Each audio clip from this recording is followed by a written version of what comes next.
Jugut jugut jugut jugut jugut sam. Halo semuanya. Jadi video kali ini kita akan membahas hal-hal yang trending lagi di podcast kali ini. Jadi yang pertama kita akan bahas tentang data science karena saya lihat di Google atau di mana-mana sekarang lagi banyak yang ngomongin tentang data science. Apa itu data science? Nah, untuk ngomongin itu saya ditemenin sama salah satu dosen di Institut Teknologi PLN yang memang bidangnya ke arah situ. Oke, perkenalkan Bu Prita. Oke, perkenalkan. Nama saya Prita Sari Palupiningsi. Saya salah satu dosen di Fakultas Telematika Energi. Kebetulan salah satu mata kuliah yang saya ajar dan juga beberapa penelitian yang saya lakukan itu ada di bidang data science. Gitu. Oke, Bu. Jadi saya juga agak tertarik dengan data science ini karena lagi tren ya. Bener-bener. Apalagi zaman corona. Ada COVID-19, work from home. Karena semua berbasis digital lah ya. Dan kebutuhan akan data akan Nah, jadi ini deh. Sebenarnya apa sih itu? Makhluk apa data science itu? Data science itu makhluk. Kenapa banyak yang nyari gitu? Ya, kenapa banyak yang nyari data science itu apa? Jadi data science itu adalah ilmu yang multidisiplin yang terdiri dari statistik, computer science, dan bisnis. Nah, jadi data science itu berkutat pada bagaimana kita mengolah suatu data, menganalisis suatu data sampai kita dapat informasinya. Kenapa sekarang ketika lagi booming COVID-19 ini, kemudian data science itu juga muncul karena kita butuhkan untuk memprediksi berapa banyak sih kira-kira penderita yang nantinya akan kena COVID-19. Berapa lama pandemi ini akan berlangsung. Prediksi kayak gitu juga berarti kerjaannya data science ya? Betul. Jadi data science itu untuk memprediksikan sesuatu, memproyeksikan sesuatu, membuat pemodelan suatu, misalkan kenapa maksudnya seperti apa sih contohnya deh. Warga yang terkena COVID-19 itu tuh punya karakteristiknya seperti apa. Mungkin misalkan dari segi umur mungkin. Ya, dari umur, terus mungkin kan dari pekerjaannya dia apakah pergi atau tidak seperti itu. Karena nggak semua juga orang yang pergi-pergi terus usianya ini tapi nggak kena kan gitu. Oh iya, jadi sekarang juga kan ada tuh yang di aplikasi kayak Halodoc itu cek COVID-19 gitu lah. Itu juga mungkin ada unsur data science di belakang layarnya itu. Bisa saja, maksudnya kalau memang dia membuat pemodelannya. Jadi kan biasanya kan ditanya gejalanya apa. Iya, benar-benar. Sekarang saya nyoba tuh. Terus hasil apa? Negatif. Oh, alhamdulillah. Kalau hasilnya positif saya udah mau kabur nih. Jadi kalau misalkan ketika dia membuat modelannya tadi, misalkan ketika saya jawab A, B, C nanti hasilnya seperti apa. Nah, itu jika memang dia membuatnya berdasarkan data-data pasien yang sudah terkena COVID, itu bisa didapatkan ya. Tapi selain itu juga ada sih metode komputer lain yang di computer science yang lain yang bisa kita gunakan untuk menentukan dia terkena atau tidak itu. Tapi kalau yang data science itu kenapa unggul? Karena dia fleksibel berdasarkan data. Apa yang kan kalau saya lihat nih ada kalau yang saya yang baru mungkin teman-teman juga yang baru belajar ada yang baru tahunya basis data gitu loh. Database lah. Nah, itu bedanya dengan data science atau hubungannya itu apa? Data science itu tadi saya bilang data science itu berkutat dengan data. Mungkin pernah dengar juga istilah, kalau jadi data scientist itu harus bisa Python. Harus bisa bahasa pemrograman. Sebenarnya justru enggak sih, karena pekerjaan di data scientist itu sebenarnya ada beberapa sih. Ada data analis, ada data engineer. Nah, itu data analis, data engineer itu? Nah, kalau data engineer itu yang tadi yang harus bisa pakai Python. Intinya yang teknisnya lah ya, secara data teknisnya. Analis itu biasanya data dia menyiapkan data kemudian menganalisis datanya. Nah, biasanya itu butuh kemampuan untuk kayak MySQL. Dia harus bisa SQL. Bahasa SQL. Jadi nah, kalau kamu kenapa basis data itu saya bilang berhubungan sama data science, karena basis data itu tempat berkumpulnya data digital. Dan data science inilah yang mengolah data yang ada di dalam basis data itu. Oke, Seperti itu yang menjadikan data itu tuh berharga tuh karena bisa kita ambil informasi di situ Ya, ya. benar. Kayak kalau kamu punya akun medsos kan, kok medsos. Apa yang kayak Tokopedia, E-commerce, e-commerce, ya. e-commerce kayak Tokopedia, Shopee. Itu biasanya kan kita muncul tuh kan barang yang mungkin Anda beli atau barang yang sering Rekomendasikan dilihat gitu ya. intinya barang-barang direkomendasikan dan biasanya memang itu barang yang kita lagi cari kan. Nah, Ya. kenapa dia muncul itu? Karena berdasarkan riwayat pembelian kita sebelumnya ataupun riwayat pencarian barang yang kita lakukan. Contoh lainnya misalkan kita buka aplikasi traveloka.com. Di situ saya misalnya mau pesen kereta ke Bandung. Nanti pas saya buka, Mau ke siapa Bu ke Bandung? mau jalan-jalan, Pak. Kirain ada yang mau ditemuin gitu. Enggak. Terus saya mau ketemu sama Kartika Sari kayaknya. Kemudian ketika kita buka IG, terus tiba-tiba muncul kan di IG juga suka ada iklan-iklan ya sponsor. Nah, tiba-tiba iklan muncul sponsornya itu adalah sponsor penginapan di Bandung. Nah, itu kan sebenarnya berdasarkan pencarian kita di Traveloka tadi. Atau kita pernah buka misalkan kita buka website saya penjualan jam gitu. Bukanya di Incom atau apa. Tapi pas kita buka di Instagram muncul tuh iklan-iklannya. Nah, itu sebenarnya dari situ. Nah, itu juga yang kemarin kita pernah bicarain sama Pak Padi karena katanya sih setiap akun itu atau setiap website itu bisa kita tempel tracking untuk nge-track orang-orang yang pernah masuk ke website. Nanti orang itu kita akan kasih iklan lah ibaratnya. Itu yang seperti itulah yang ada iklannya. Kira yang berwarna, Pak? Yang punya buat ini moderator nggak dikasih? Saya juga haus ini teh. Ini buah bukan teh. Itu teh air putih. Terus gimana? Tadi kan kita ngebahas tentang yang sosial media. Di sosial media kan beda-beda karena ada tracking. Ini nyambung sama yang kemarin bahasa pemrograman. Oke, terima kasih. Ini bukan sponsor tapi ya. Tunggu deh, ini sumbernya dikasih aku. Saya dapat yang kayak gini dong. Yang berwarna. Saya bisa request boba gitu catai. Nggak boleh nyebut merek kayak maaf. Oke, nggak apa-apa lah. Oke, terus? Oke, jadi kan kita ngebahas dosen dan Ibu adalah salah satu dosen di Institut Teknologi Pangan. Berarti di kampus kita diajarin dong hal yang lagi booming ini. Yang lagi booming. Ya, sebenarnya udah beberapa tahun. Nggak maksudnya bukan baru-baru ini aja lah kita ngajarin tentang data science ini. Jadi di sini kita beri salah satu mata kuliahnya ada tentang data mining, itu bagian data science. Ini iklan ya. Ini saya boleh minum juga. Boleh silakan. Jadi salah satu bagian data science itu data mining, kemudian ada machine learning juga yang kita pelajari. Itu selain itu juga di dasarnya kita belajar tadi kan basis data. Ada pemrograman SQL. Karena itu salah satu pemrograman SQL ini menguasai bahasa SQL ini salah satu modal dasar untuk seorang data analis. Jadi memang untuk belajar juga dari dasar kan, Bu? Karena mungkin orang-orang calon mahasiswa itu masih ada yang masih belum mengerti ini data science itu apa. Tapi kita ajarin dari bawah kan, dari memang benar-benar nggak tahu sampai ya insya Allah jadi data science gitu ya. Iya, betul. Keuntungan jadi data science itu apa? Kenapa mereka pengen jadi data science? Keuntungan menguasai data science kali ya. Iya, itulah. Keuntungan menguasai data science atau keuntungan kita bisa data science itu karena data science itu salah satu profesi pekerjaan yang paling banyak dicari untuk saat ini. Bahkan mungkin untuk beberapa tahun ke depan, bukan beberapa tahun ke depan, seterusnya itu pasti tetap akan dicari karena ya mana sih ada perusahaan yang nggak punya data.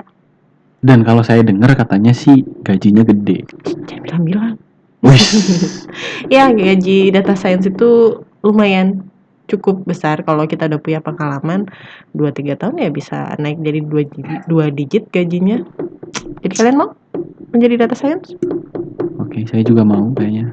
Jadi alih profesi dong. Alih profesi sebagai moderator dan data science. Oke. Jadi gini Bu, kan teman-teman juga mungkin akan ada nanti teman-teman yang nonton. Ini banyak ya makanannya ya. Kok ke situ terus ya ngasih? Ini kita nggak dikasih. Terus teman-teman juga mungkin ada yang nonton, ada suaranya kedengeran ya? Maaf ya. Kayak iklan. Terus tips untuk orang teman-teman yang sedang belajar data science gitu. Karena kalau saya lihat sih mungkin belajar data science nggak semudah yang dibayangkan, atau sebenarnya mudah nggak sih Bu? itu nggak kok, belajar data science itu nggak terlalu sulit juga. Yang penting mungkin kelihatannya wah kayaknya Ya susah, kelihatannya banyak kan yang mesti dipelajari statistik segala lah macam. apalah gitu loh. Enggak, semua itu bisa.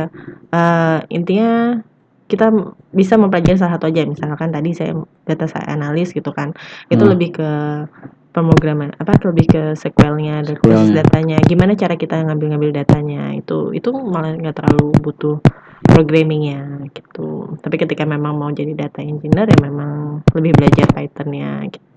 Dan intinya sih data science itu nggak sulit, tidak semenyeramkan yang dipikirkan. Bukti ya, anak saya aja yang baru kelas 2 SD itu udah punya buku tentang data science. Jadi emang buku anak-anak tapi ngebahas tentang big data dan data science.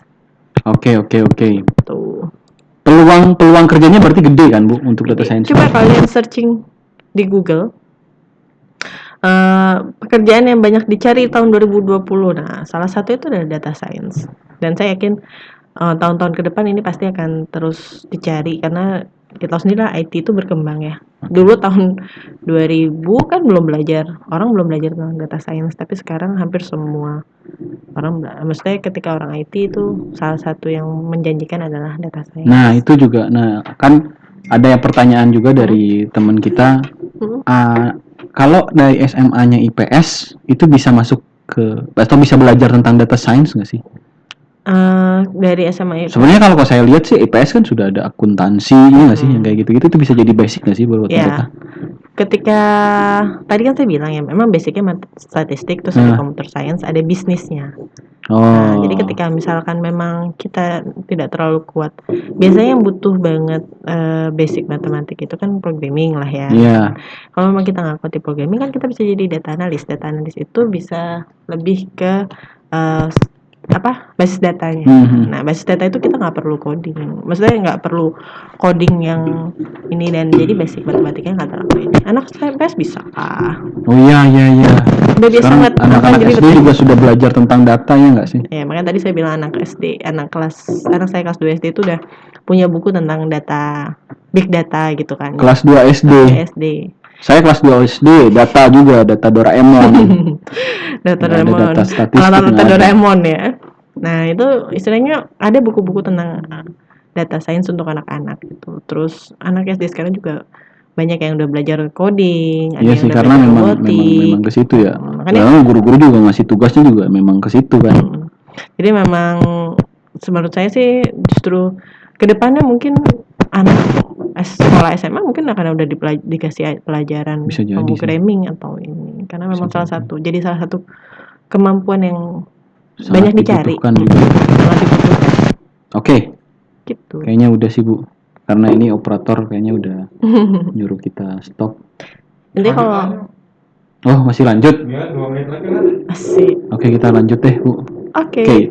Saya juga ngelihat beberapa sekarang kan kalau saya lihat searching nih di Google data science, udah banyak kursus-kursus tentang data science gitu. Berarti kan itu menandakan bahwa data science ini sedang tren ya dan potensial ya sebenarnya. Lagi kekinian kalau bahasa sekarang. Dan sebenarnya nggak kekinian, bisa jadi untuk ke masa depanan. Iya, ke masa depan. Iya sih. Iya benar sih. Maksudnya kayak kemarin tuh kan kayak COVID-19 ini, ketika di Cina mereka punya satu aplikasi kan yang supaya orang tahu dia ada maksudnya dia termasuk yang nah, itu kan juga sebenarnya salah satu aplikasi ada data science di situ. Selain ada machine learning dan artificial intelligence, ada data science juga di situ. Jadi memang sekarang ini kalau kita bahas tentang teknologi, misalkan kita bahas Facebook deh. Nah, Facebook itu sebenarnya ada berapa banyak data? Atau Google deh, sebenarnya Google itu sudah tahu ya rekomendasi untuk kita tuh apa. Bahkan kadang kalau misalkan kita lewat kemana, suka ditawarin, Anda mau beli ini atau enggak gitu. Apalagi yang mungkin kita pernah cari. Apalagi yang pernah kita cari gitu loh.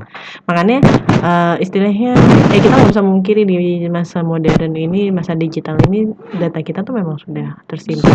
Ya, sebenarnya privasi itu sudah semakin sedikit. Makanya sekarang kalau HRD itu HRD perusahaan ya, ketika mau require mau ngambil orang untuk Nge-hire kerja, ya, nge-hire mau nge-hire orang kerja itu biasanya selain itu mereka ngecek sosmed ya. Sosial media kita, iya Jadi sih. kalau bisa aja kan di depan kita orang baik. Ya, pas wawancara kan santai, oke siap. Ternyata pas di sosmednya ternyata emosian, Ya. ada ini dikit marah, nulis di status. Nah, itu makanya Baperan lah. kalian hati-hati Bu bikin status. Iya sih, karena di kita juga tim admisi di kita juga ngecek Instagram karena kan gitu. Jadi supaya kita juga bisa ngelihat kalian gimana itu sih sebenarnya behaviornya ya, benar. Dan data-data di kayak di Facebook itu kan bisa kita gunakan untuk itu ngecek behaviornya. Bisa kita tarik terus kita buat olah data di data science itu bisa. Iya sih. Gitu. Saya juga tertarik dengan beberapa data. Kalau misalkan kita lihat data pemilu deh, kan ada yang namanya quick count. Ya. Nah itu juga mungkin salah satunya ya. Kenapa kok bisa dari kita ngambil sampel sudah kita bisa putuskan bahwa ini yang menang gitu loh acara pemilu. Mungkin di situ juga bisa. Kan berarti itu prediksi kan? Iya, itu prediksi. Sebenarnya sih kalau untuk quick count itu biasanya dia statistik lah ya. Statistik kan. Tapi kalau coba deh kalian kayak siapa presiden Amerika yang sekarang Donald Trump. Donald Trump itu kan dulu diprediksi tidak menang. Maksudnya. Tapi ternyata tiba-tiba dia bisa menang lah. Itu kan salah satunya juga dia sebenarnya menggunakan meng-hire data scientist untuk kayak menentukan di mana campaign yang bagus kayak gitu ya, di mana dia harus di sini dia harus seperti apa kayak gitu. Oke. Jadi menganalisis. Tapi sebenarnya data science ini kan kalau kita lihat dipakai oleh orang yang benar kan pakainya benar. Bisa nggak sih si data science ini dipakai untuk hal-hal yang nggak benar? Bisa banget. Kalau memang dia bertujuan jahat, dia bisa. Intinya data science itu mau seperti apa hasilnya itu tergantung kita. Kita mau cari tahu apa sih nih? Makanya salah satu kalau kalian mau jadi data science, salah satu yang perlu kalian punya itu adalah rasa ingin tahu yang besar. Karena saya pengen punya data segini, apa yang kira-kira saya bisa cari. Nah, kalau memang dia berniat jahat pasti bisa kalau ada. Gitu. Makanya sebenarnya nggak data science doang ya, semua programmer juga kalau berniat jahat juga bisa. Intinya ya hacker pun ada yang white hacker istilahnya kan. Iya. Jadi memang semua itu bisa tergantung tujuannya. Hacker ilmu hitam, ilmu putih. Iya. Gitu. Tapi yang jelas ya harus kalian ingat data kita tuh selalu udah tersebar di digital. Kalau saya ngelihatnya gini, saya pernah dapat kuliah dari salah satu dosen bahwa sebenarnya data kita atau Google lah ibaratnya itu dosen saya nyebutnya sih gini, representasi Tuhan sebenarnya. Karena kenapa? Karena si Google itu bisa tahu kita tuh lagi ngapain, kita ada di mana. Nah itu tuh representasi Tuhan tuh maksudnya Tuhan tuh udah tahu itu dari sebelum kita lahir. Nah sekarang kalau kita merahasiakan itu dari orang-orang kan sebenarnya ya siapa tahu ada yang ketahui gitu. Kita tuh lagi searching apa, kita lagi ada di mana. Sebenarnya kan kayak gitu. Jadi privasi itu sebenarnya udah bisa ya mungkin udah nggak terlalu privasi ya. Iya. Kecuali kita yang ngebatasin. Jadi sebenarnya itu sih ilmu yang saya dapat bahwa kita tuh tetap harus hati-hati. Iya, makanya sekarang ada etika dalam bersosial media. Terus sebenarnya buat diri kita sendiri sih. Balik lagi kayak tadi lah ketika sekarang kalian SMA, kalian masih kuliah, nggak mikir lah, terserah orang mau ngomong gue apa, yang penting gue bisa meluapkan emosi gue. Tapi kan jejak digital itu tidak bisa dihapus. Dan ketika kalian dari kerja, HR-nya bisa nge-track itu semua gitu. Oke. Jadi kita juga teman-teman juga harus tetap stay positif, bijak bersosial media. Ya, betul. Dan lain sebagainya. Jadi sebenarnya ya kita harus hati-hati aja sih intinya kayak gitu. Oke, kayaknya udah cukup Bu. Oke. Udah berapa menit? Udah 15 menit. Oke. Sip, kayaknya udah cukup. Terima kasih banyak Bu. Sama-sama. Saya tertarik. Mungkin nanti kita akan tanya-tanya lagi ya Bu. Ini buat apa lagi? Buat saya lagi. Sayang ini dikasih lagi. Sayang ini nggak ada tulisan tidak petirnya ya. Ketika nggak dapat lagi nih. Oke, jadi nanti akan saya tanya-tanya lagi Bu, Sip. tapi karena ini waktu terbatas karena menarik sih untuk data science ini. Mungkin nanti saya minta diajarin bahasa pemrogramannya mungkin. Oke. Kalau bahasa pemrograman Pak Fadli aja kayaknya. Oh ya, yang kemarin Pak Yang Fadli. kemarin ya. Oke. Programmer ya. Sip. Kayak gitu ya guys. Ya. Jadi kalau ada yang bertanya sih boleh aja di komen aja, nanti saya sampein gitu. Atau kalian bisa follow informatika.itpln di Instagram. Ya, Bu. betul. Atau mau Instagram Ibu aja? Saya nggak ada Instagram. Karena bijak bersosial media. Oke. Oke. Thank you, terima kasih. Sama-sama. Stay positif. Salam Satria Petir. Your future starts today. Bye. Bye bye. Jugut. Ini capek suara.